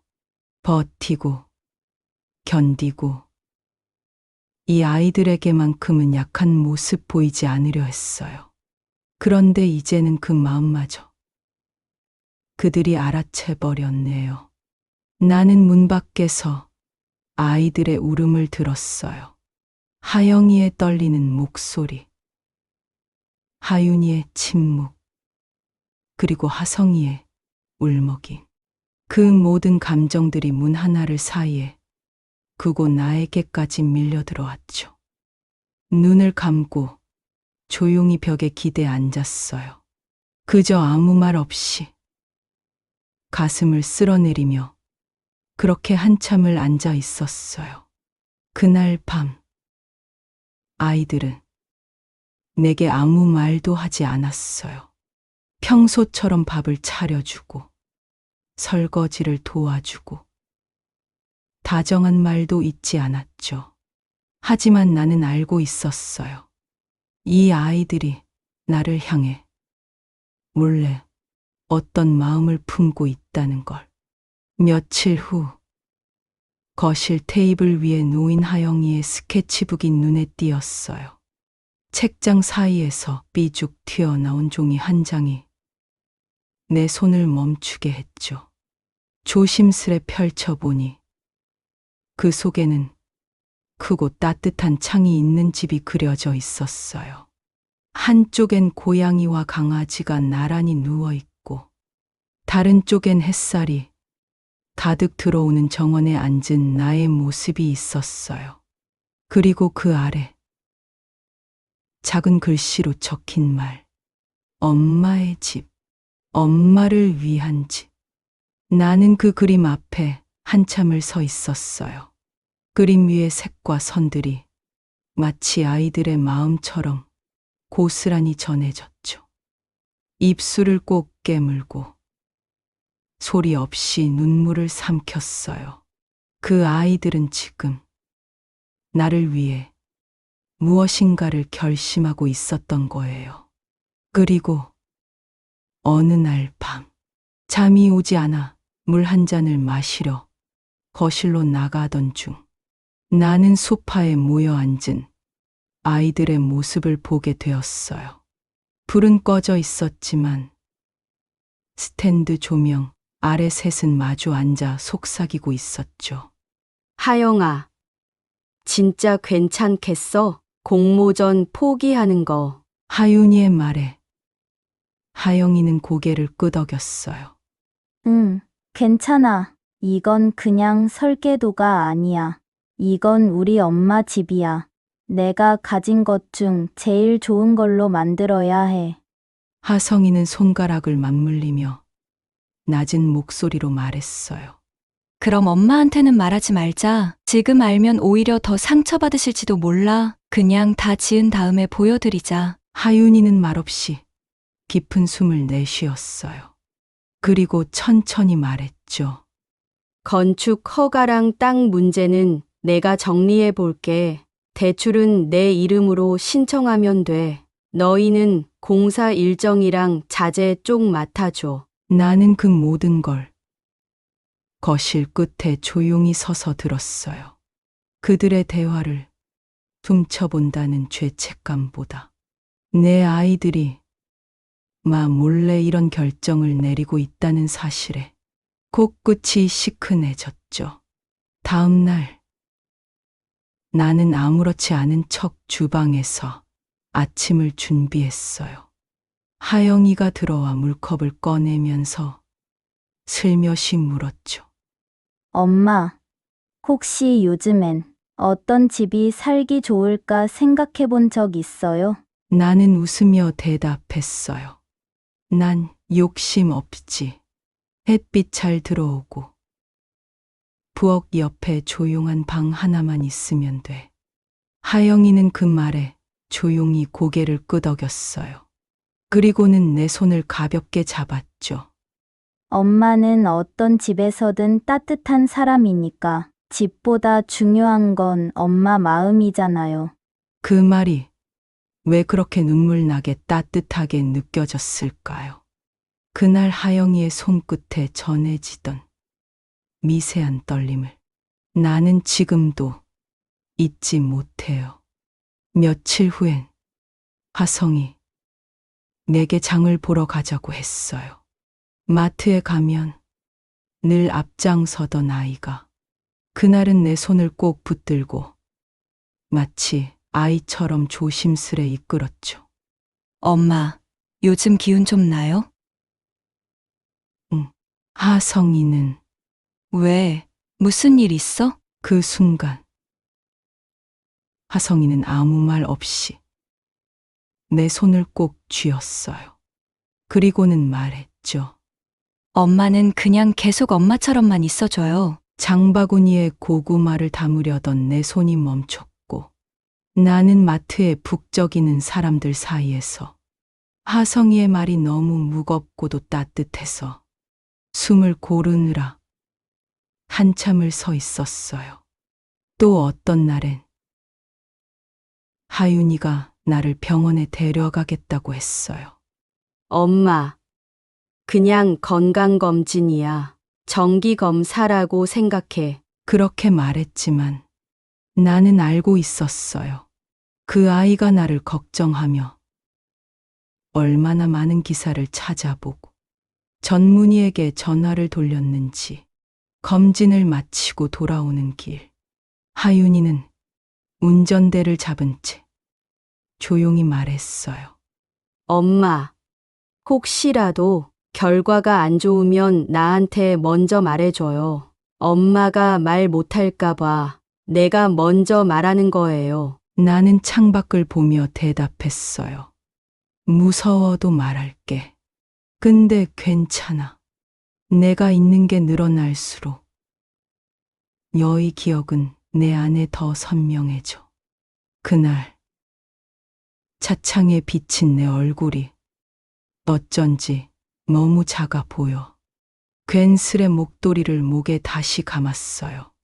그날 이후로 아이들은 더욱 분주해졌어요. 주말마다 어딘가 다녀오고 전화로 누군가와 시공 일정을 논의하고 서류를 나누고 밤늦게까지 무엇인가를 손에 들고 계산했어요. 나는 모른 척 했어요. 알고 있다는 걸 들키지 않으려 했었죠. 이 아이들이 만들어가는 그 비밀스러운 선물을 내가 방해하고 싶지 않았거든요. 그 집이 지어질 때까지 나는 무너지지 않으리라 다짐했어요. 기억은 점점 희미해져 갔지만 마음은 더 또렷해졌어요. 아이들이 내게 쏟는 사랑을 하나라도 놓치고 싶지 않았어요. 그리고 그날 이후 하영이는 틈틈이 공사 현장에 나가 도면을 꼼꼼히 살폈어요. 때로는 현장 직원들과 무릎을 맞대고 자재의 위치를 조정하기도 했고, 햇빛의 방향을 계산해 격면의 각도를 다시 조율하기도 했죠. 그러던 어느 날 공사를 돕던 하영이가 철근 더미를 피하다가 넘어졌어요. 다행히 큰 부상은 아니었지만 손목을 삐고 무릎이 까졌죠. 그 일을 계기로 하영이는 며칠간 공사에서 손을 떼고 집에서 조용히 치유의 시간을 갖게 되었어요. 경실과 함께 있는 시간이 길어지자 하영이는 조금씩 이상함을 느끼기 시작했어요.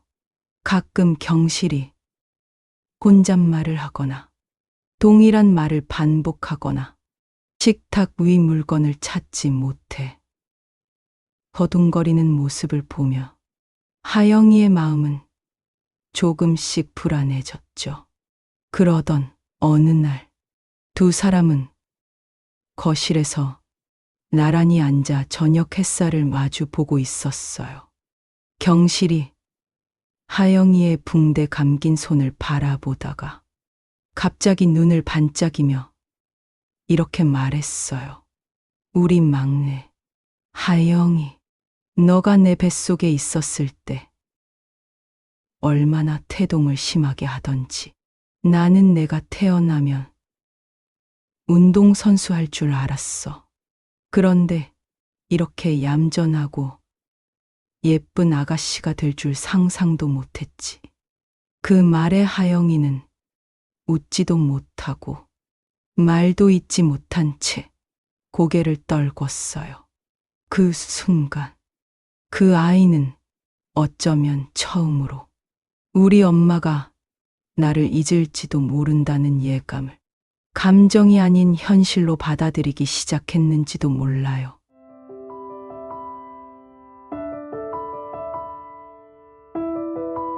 제7장 그 집을 짓는 마음.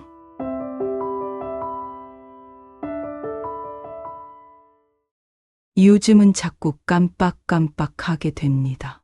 어제 먹은 반찬 이름도 가물가물하고 전에 분명 여기다 뒀던 물건이 사라졌다 싶으면 딴 방 서랍에 들어가 있곤 해요. 누가 옮겨 쓸 리는 없고 그게 다 제 손이겠죠. 그럴 때마다 아나이가 들었구나 하고 생각은 하지만 속으로는 살짝 무섭습니다. 잊는다는 건 참 조용히 시작되더라고요. 티도 안 나고 어디 아프다는 경고도 없이 그냥 스르 그렇게 나를 빼앗아 갑니다. 며칠 전에 하성이가 조심스럽게 제게 그러더군요.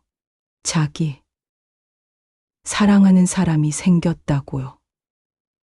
결혼하고 싶대요. 그 말을 듣는데 제 마음이 어찌나 울컥하던지요. 그래야죠. 그래야지요. 제가 키운 애가 그 아이가 사랑을 받는 사람이 되었다는 게 얼마나 큰 기쁨인지. 그건 겪어본 사람만 알 겁니다. 그래. 데리고 와봐. 엄마가 밥 차려줄게. 그렇게 말은 했지만 사실 걱정도 좀 됐어요. 혹시 저를 부담스러워하진 않을까? 이 나이에 치매라 소문이라도 들으면 어쩌나. 그런 별 생각이 다 들었습니다. 그래도 하성이를 믿기로 했어요. 그 아이가 마음을 줬다면 분명 따뜻한 사람이겠지 싶었거든요. 약속한 날 카페에 나가 앉았어요. 햇살이 좋았습니다.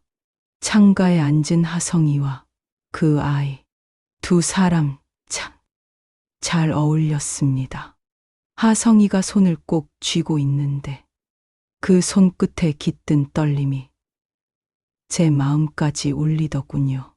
어찌나 애틋하던지요.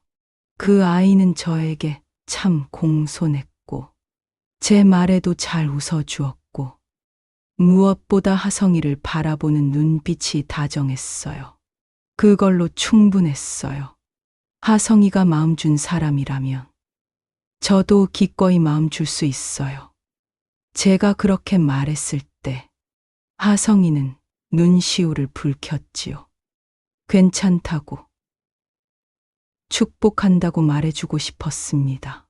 그렇게 식사를 하고 차를 마시던 참이었어요. 제가 문득 무심결에 그런 말을 꺼냈습니다. 반가웠습니다. 저는 아들도 하나 있는데 멀리 미국에서 피아노를 치고 있어요. 하성아, 오빠가 알면 참 기뻐할 텐데 이따 오빠한테 전화 한번 해다오. 말을 뱉고 나서도 무슨 이상한 말을 했다는 생각이 전혀 안 들었습니다.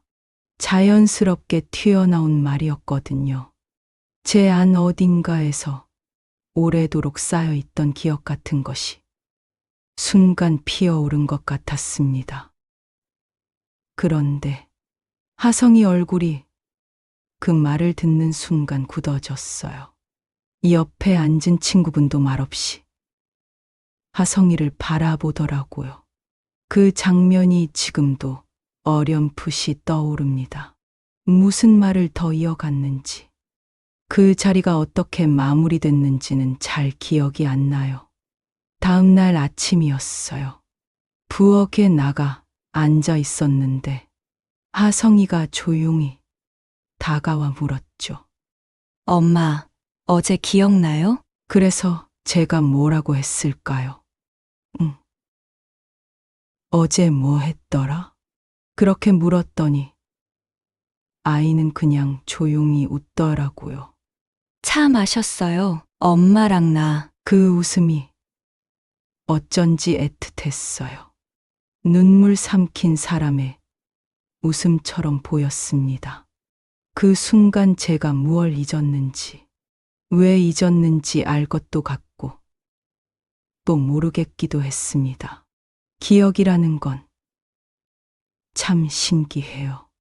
사라진 줄 알았던 장면이 다시 떠오르기도 하고 금방 일어난 일이 안개처럼 그려지기도 하니까요.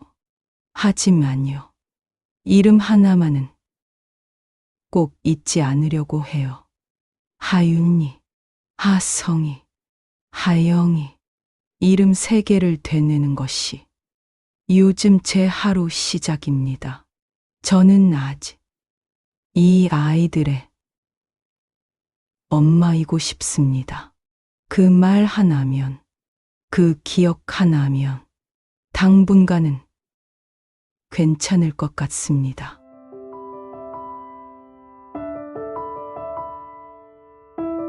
제8장 어쩌면 잊는다는 거.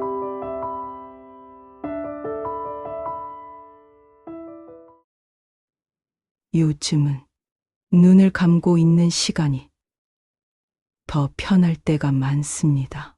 잠이 들지도 않았는데 그냥 눈을 감고 있으면 세상이 조용해지고 제가 빠뜨린 기억들도 그냥 잠시 멈춘 것 같아서요.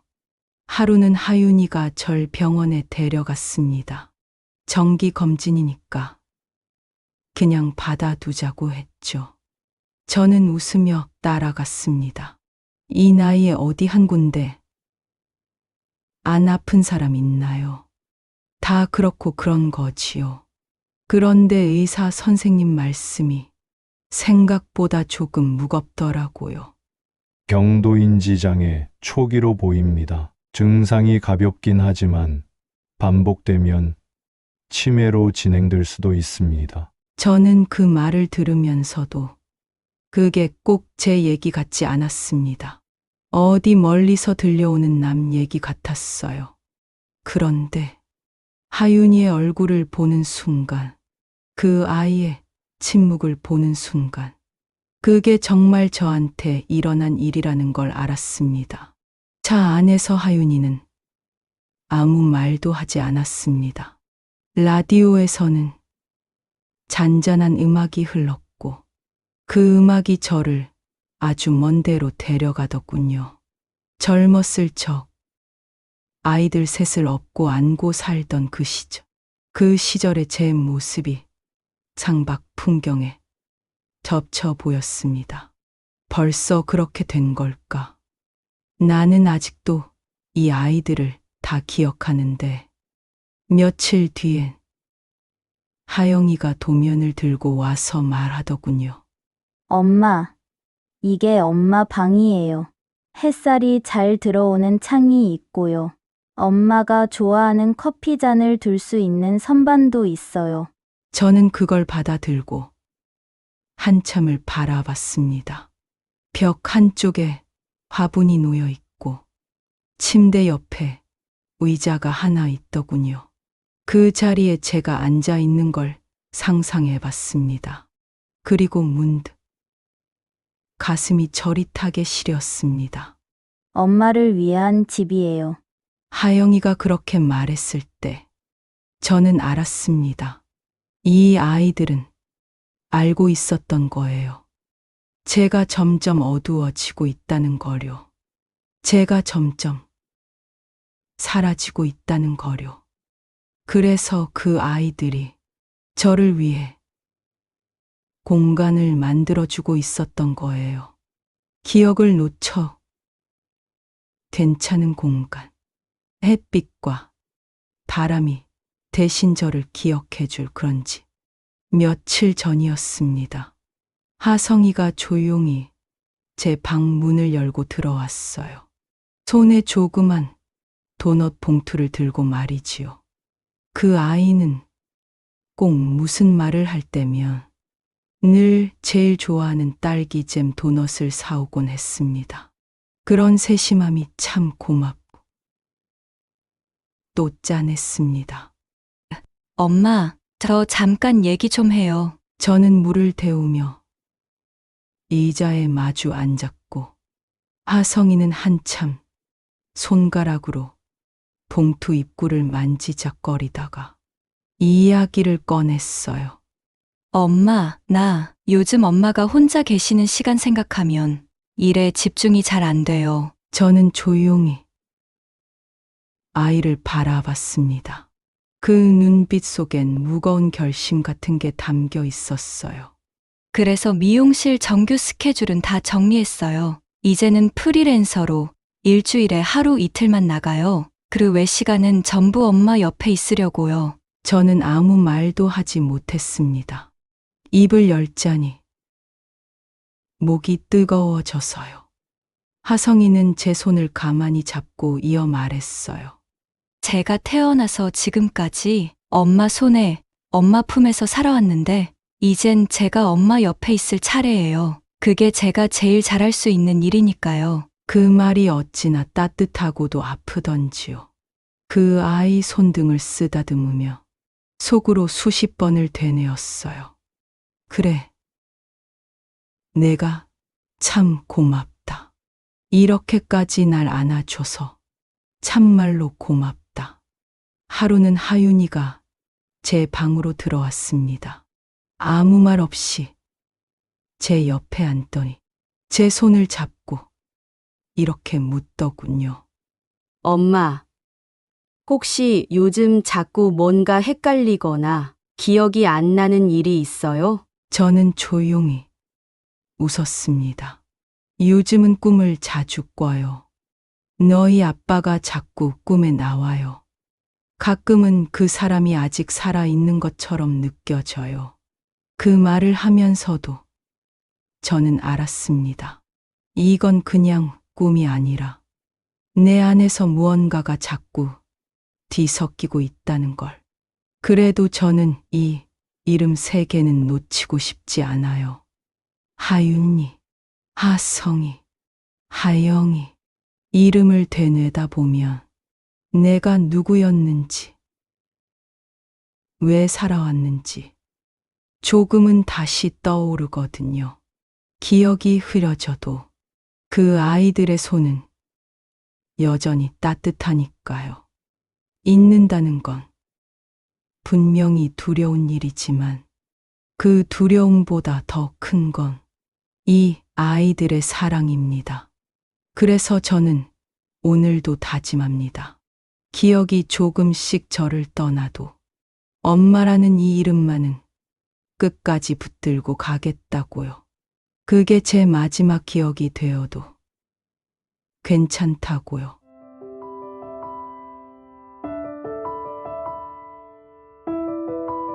제9장. 문득 그 얼굴이 낯설 때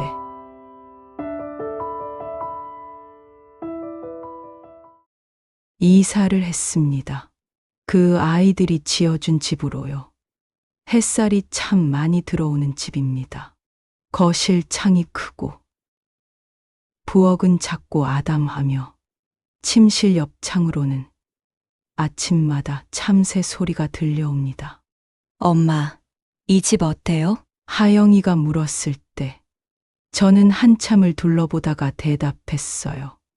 햇살이 참 고맙네. 그 말 외엔 더 할 말이 떠오르지 않았습니다. 왜냐면 솔직히 말하면 여기가 낯설었거든요. 처음 와보는 느낌도 있었고 어딘가 익숙한 듯한 착각도 들었습니다. 무언가를 잊고 있다는 건 늘 그 자리를 헤매게 만드는 일이더라고요. 여기가 내 집이 맞나? 나는 여기서 어떻게 살아야 하나? 그 생각을 혼자 반복하고 있었습니다. 이사 온 집은 매일 아침마다 새소리로 저를 깨웁니다. 어느 날은 참새들이, 어느 날은 멀리서 뻐꾸기 소리도 들려오더라고요. 아, 여기가 참 살만한 곳이구나. 그 생각이 처음 들었던 날이 바로 그날이었습니다. 그날은 한낮에도 바람이 살랑거렸고 햇살은 뜨겁지만 어딘가 부드러웠어요. 하영이가 작은 화분을 들고 마당을 나가더니 화단 옆에 심어놓은 수국들을 바라보며 말했죠. 엄마, 이 수국이 보라색이 된 거 알아요? 토양이 산성이라서 그래요. 색이 변할 정도로 땅이 숨 쉬고 있다는 거예요. 그 말을 들으며 저는 조용히 웃었습니다. 이 아이는 언제 이렇게 자랐을까요? 그런 걸 알아보고 기억하고 또 제게 설명해 주는 사람이 되어 있더군요. 하윤이는 손수 준비한 토마토 파스타를 내왔고 하성이는 그늘진 마당 한켠에서 작은 라디오를 켰습니다. 잔잔한 음악이 흘러나오고 그 위로 매미 소리, 참새 소리, 그리고 먼 산에서 바람이 내려오는 소리까지. 한순간 제가 그 모든 소리를 다 듣고 있다는 걸 깨달았습니다. 귀가 열리고 마음이 열리고 그 모든 것이 잊고 싶지 않은 기억으로 새겨지는 듯 했어요. 그 순간만큼은 제 안에 어떤 틈도 어떤 어둠도 없었습니다. 아이들이 웃고 잔에 얼음을 부딪히며 레모네이드를 마시고 저는 그 모습을 멀찍이서 바라보다 말했죠. 얘들아, 이 여름 오래 기억하자. 너무 예쁘다. 너희도 이날도. 하성이가 제 손을 잡고 고개를 끄덕이며 말했어요. 엄마, 우리 꼭 매년 여름마다 이 자리에서 이 꽃들 보면서 밥 먹어요. 하윤이도, 하영이도 따라 웃으며 고개를 끄덕였습니다. 그날 저녁, 나는 그 풍경을 조용히 기억 노트에 적었어요. 여름날의 꽃향기, 아이들의 웃음, 햇살과 새소리와 바람. 이 순간이 엄마라는 이름으로 가장 충만한 날이었어요. 하지만 그런 평온한 날만 계속되진 않았습니다. 어느 날 아침이었어요. 부엌에서 물을 끓이다가 제가 그만 집 주소를 잊었습니다. 누군가가 초인종을 눌렀고 문을 열고 나갔는데 택배기사였어요.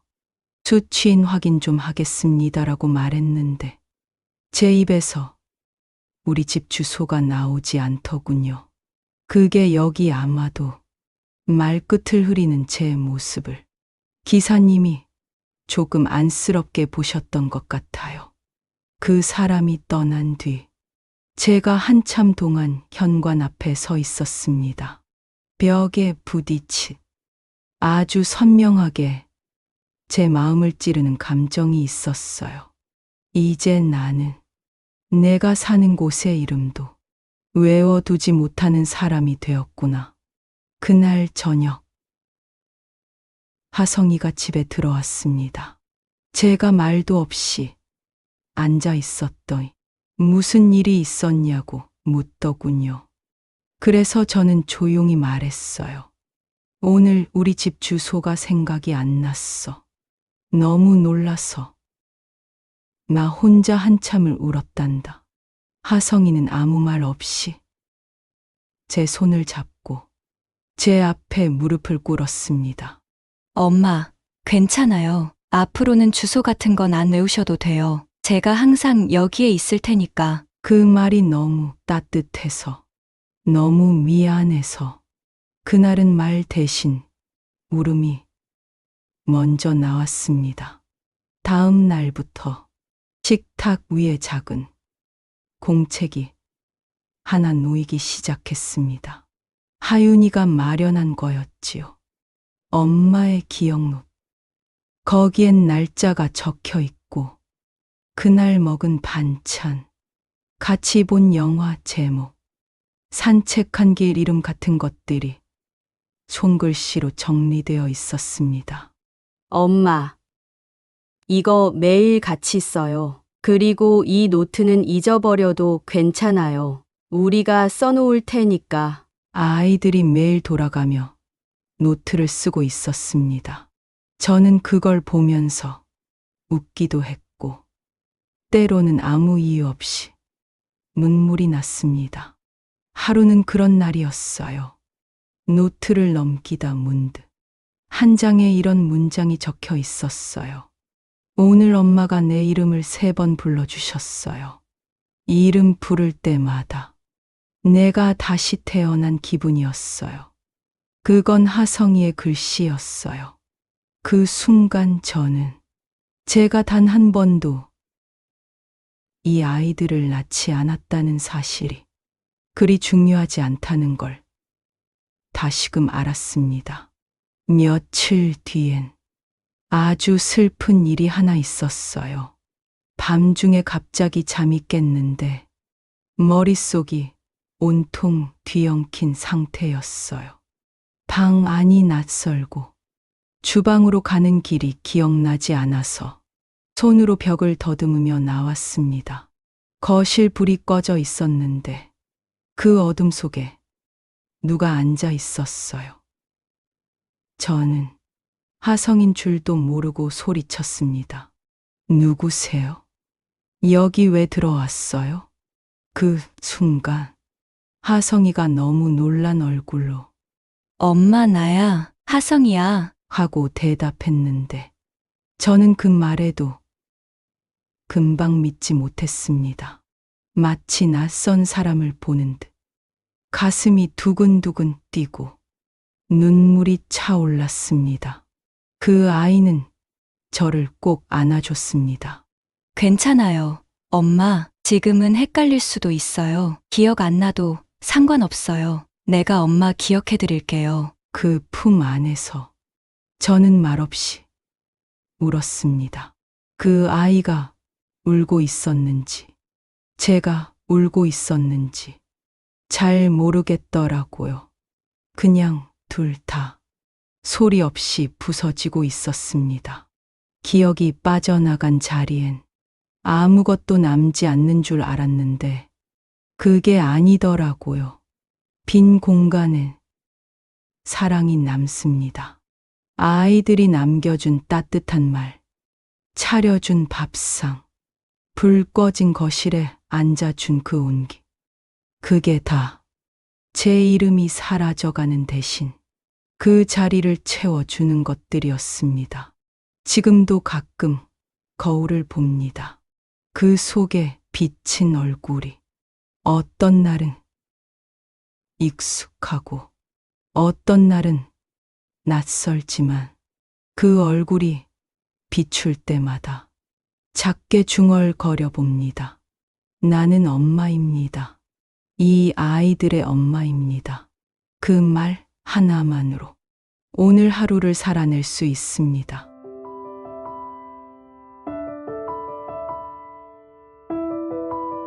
제10장 엄마라는 이름의 기록.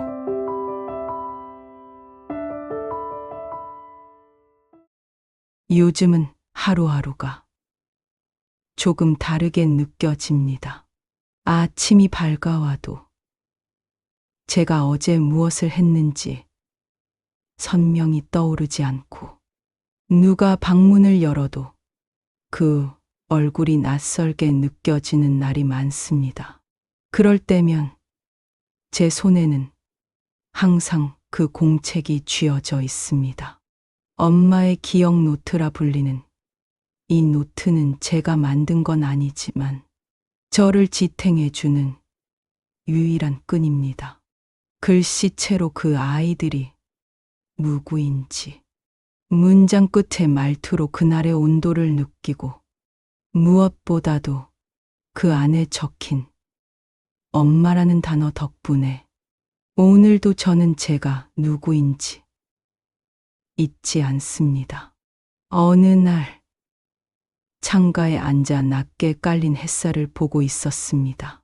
하윤이가 조용히 제 옆에 와 앉더니 공책 한 권을 건넸습니다.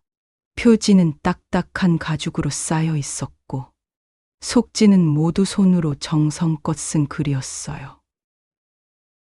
이건 제가 묻자 하윤이는 말없이 고개를 끄덕이며 웃었습니다. 첫 장을 넘기니 이렇게 쓰여 있었습니다. 당신은 엄마였습니다. 저희에겐 처음이자 마지막 엄마였습니다. 그 순간 무언가 가슴 속에서 조용히 무너져 내리는 느낌이 들었습니다. 그리고 동시에 단단하게 다시 일어서는 무언가도요. 기억은 사라지지만 사랑은 그대로 남는다고 아이들이 늘 말했습니다. 그 말이 거짓이 아니라는 걸 이젠 알 수 있습니다. 하윤이는 여전히 틈날 때마다 집에 들릅니다. 하성이는 부엌에 있는 시간을 저보다 더 많이 보내고요. 하영이는 제 옆에 앉아 그림을 그리고 때때로 저희 손을 잡고 말없이 함께 있어줍니다. 어느 날은 셋이 모여 제게 영상을 보여주었습니다. 아이들이 살아온 영상, 함께 찍은 사진, 그리고 제가 아이들을 불러주는 목소리들이 담긴 소리들.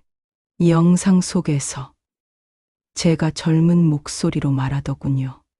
하영아, 엄마 여기 있어. 하성이야, 다 잘 될 거야.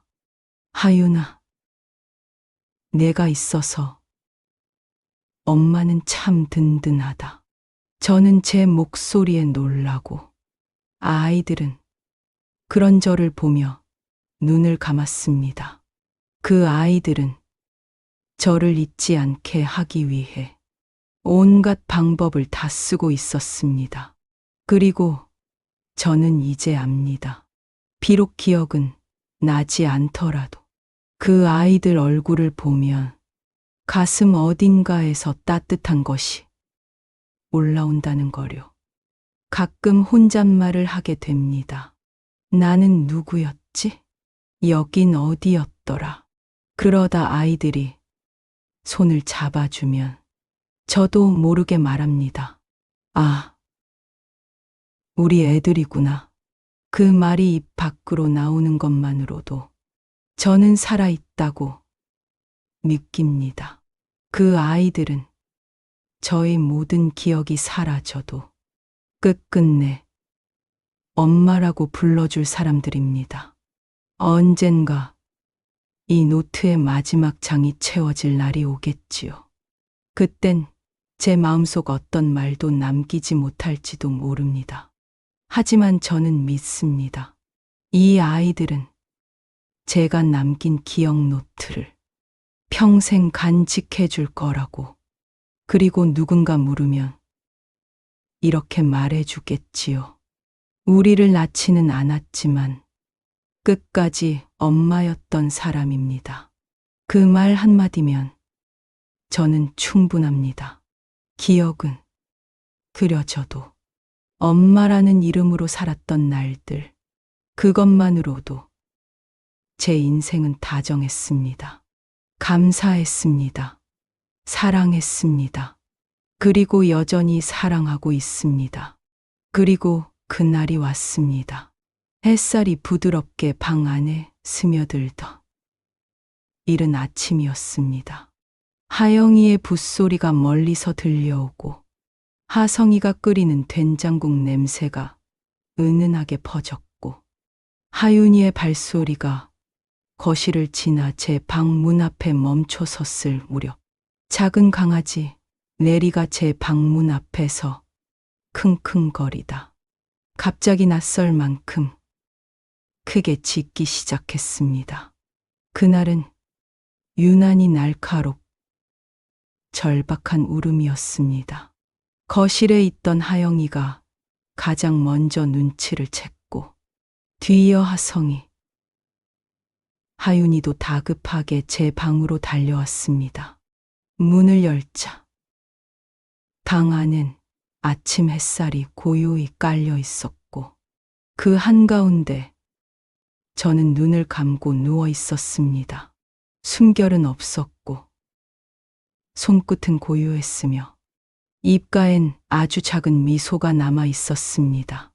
아이들은 아무 말도 하지 못한 채 한동안 그 자리에 멈춰 섰습니다. 누구도 먼저 울지 않았고 누구도 소리를 내지 않았습니다. 그저 조용히 그 장면을 마음 깊이 새기듯 바라보고 있었습니다. 그러다 어느 순간 하성이가 가장 먼저 제 손을 붙들고 입술을 떨며 울음을 터뜨렸습니다. 하윤이도 하영이도 조용히 제 옆에 다가와 저를 꼭 껴안았습니다.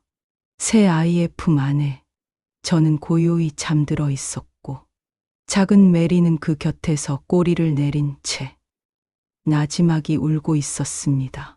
그 순간 저는 아주 마지막으로 마음속에서 이렇게 속삭였습니다. 우리 아가들 엄마가 참 사랑했어. 아이들은 말했습니다. 엄마는 혼자 떠나지 않으셨어요. 우리가 불러드리기 전 스스로 얘들아 얘들아 하고 떠나셨어요.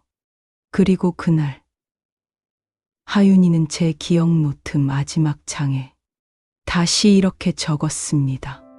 오늘 엄마는 세상에서 가장 조용하게, 그러나 가장 분명하게 엄마라는 이름을 남기고 떠나셨습니다. 이제는 우리가 기억하겠습니다. 잊지 않고, 잊히지 않게 엄마를